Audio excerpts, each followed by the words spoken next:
여기는 카이입니다.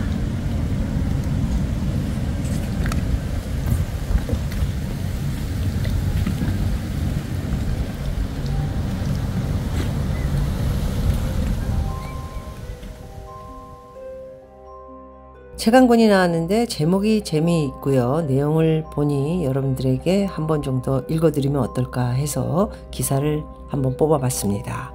강남은 거대한 정신병동, 불면증, 그리고 마약, 도박, 이 모든 것을 의사가 아무래도 상담을 할 때 다 들었기 때문에 파헤쳐 봤다, 뭐 이런 내용입니다. 강남이 화려해 보이지만 이면엔 아픈 사람도 많아요. 어떤 환자가 그런 말을 하더라고요. 강남은 정신병동 같다, 이런 말을 듣고 이 책을 써야겠다라고 결심을 했다고 하십니다. 아무래도 이 책 쓰시고 나서는 비밀 얘기를 환자들이 안 할 것 같아서 모든 것을 내려놓은 곳이 아닌가, 그렇게 한번 생각을 해보고요. 28년째 서울 강남에서요, 정신과 의원을 운영 중이신 김정일 의학 박사님이신데요. 정신과 전문의시고요.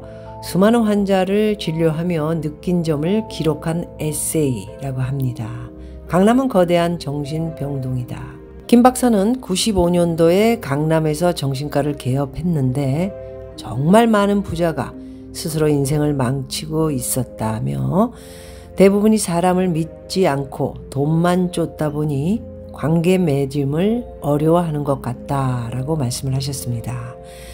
김 박사가 강남에 주목한 것은 과도한 경쟁에 따른 열등감, 배금주의, 계급의식, 비정상적인 교육열 등 한국 사회 문제가 가장 극명히 드러나는 곳이 바로 강남이라는 인식에서다. 김 박사는 남을 배려하고 타인의 감정에 공감하는 훈련을 받지 못한 사람이 많다며, 그래서 끊임없이 공허함과 외로움을 느끼게 되는데 강남에 그런 분들이 많다, 이렇게 주장을 하셨다고 합니다. 그는 공감을 배우기 전에 경쟁을 시작하는 교육 환경이 이런 현상을 만들어냈다. 내 자식만 잘 되면 된다라고 생각하는 부모의 이기심이 문제다라고 말씀을 하셨고요. 공감 교육을 위해서는 부모의 동일시 모델이 무엇보다 중요하다며 부모가 모범을 보이면서 아이가 남을 배려할 수 있도록 훈련해야 한다. 인식하고 이기적인 부모가 아이의 정신을 병들게 한다, 이렇게 말씀하시기도 했습니다.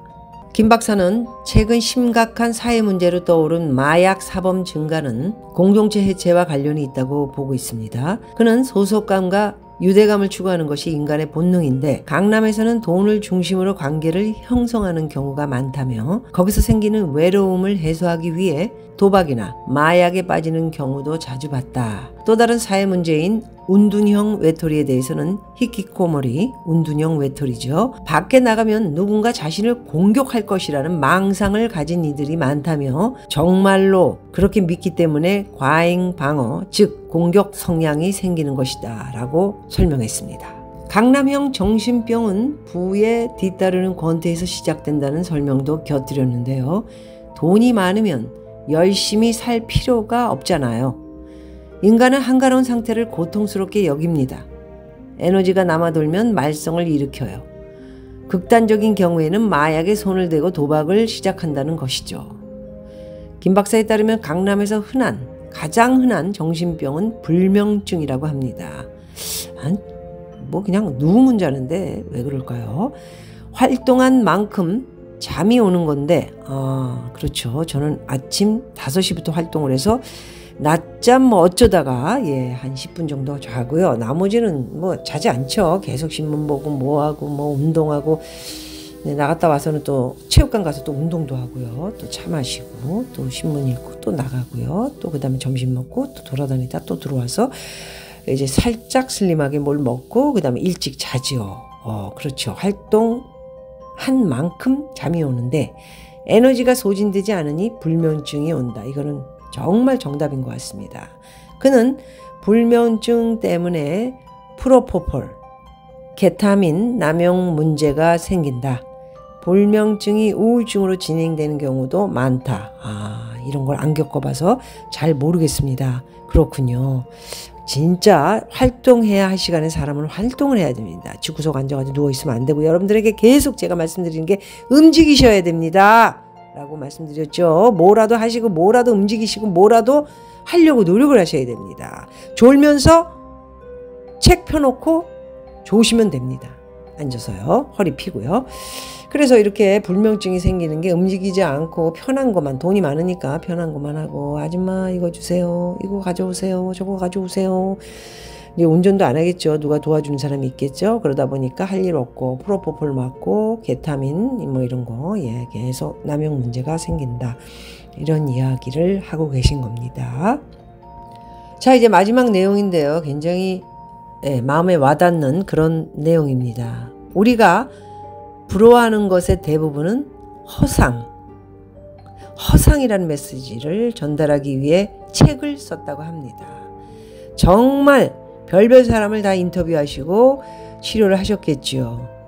그렇기 때문에 그 사람들의 모든 내용을 보면은 별것도 아닌 거 또는 문제가 있는 거에 대한 거를 적시에 지금 알고 계신 것들을 일일이 책을 봐야 알겠지만 기사 내용으로는 짧게 보니 허상이었더라. 그 허상의 두 자 중에 어떤 깊은 내용이 들어있는지는 책을 좀 봐야 될 것 같습니다. 재밌을 것 같아요. 독자들이 맹목적으로 돈을 추구하는 삶에서 벗어나길 바랄 뿐입니다. 돈보다 중요한 여러 가지 가치들을 되살리고 인간적으로 살 수 있는 길을 고민하는 계기가 됐으면 하고요. 어렵겠지만 자꾸 사람을 만나야 하고요.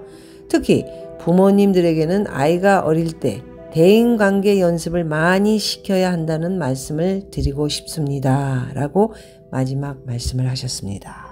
마지막 내용, 독자들의 메인 목적인 돈 추구하는 삶, 돈 벌기가 쉽진 않지만 어쨌든 돈을 따라다니면서 돈을 추구하고요. 돈 조금 있으면 이제 또 뭐 명품 두르고 뭐 차 뭐 조금 더 있으면 차 두르고, 그래서 그 위치에 저번에 한번 말씀드렸죠. 그렇게 비슷한 사람들, 진짜 부자들도 그 안에 있을 겁니다. 그런 사람들 다리 쩍 붙들고 따라다니려고 하면 큰일 날 수 있습니다. 그런 삶에서 벗어나고 가볍고 진실되게 살아가는 것이죠.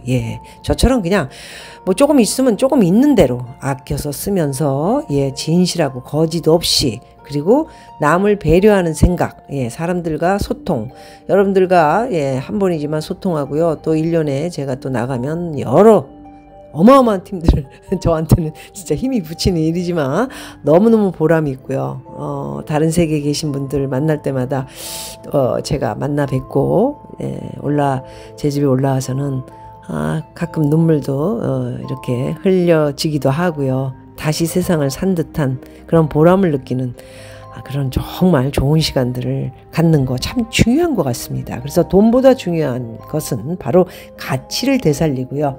인간적으로 살 수 있는 길을 고민하는 계기가 자기 책을 통해서 됐으면 한다는 말씀입니다. 허상에 따라가지 말고 정말 가치 있는 삶을, 그리고 돈을 추구하지 말고요. 그런 것들을 인간적으로 자기가 정말 진실되게 살 수 있는 것에 대한 고민과 함께 그렇게 사는 것이 사람으로서, 인간으로서 가장 행복한 길이다. 이런 말씀을 해 주신 것 같다. 제가 분석을 해봤습니다. 여러분, 여기는 하와이 박미였습니다. 감사합니다. 마할로.